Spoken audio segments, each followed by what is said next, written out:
పంచాయతీ నిధులు పక్కదారి పట్టించి అభివృద్ధి దూరం చేశారని కూటమి ఎమ్మెల్యే అభ్యర్థి గొండు శంకర్ మర్దలు డాక్టర్ సిహెచ్ హరిత ఆరోపించారు.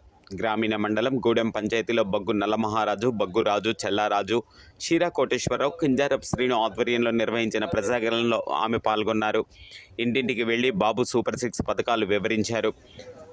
కూటమి అభ్యర్థులైన ఎంపీ అభ్యర్థి రామ్మోహన్ నాయుడు, ఎమ్మెల్యే అభ్యర్థి గొండు శంకర్లను అత్యధిక మెజారిటీతో గెలిపించాలని కోరారు.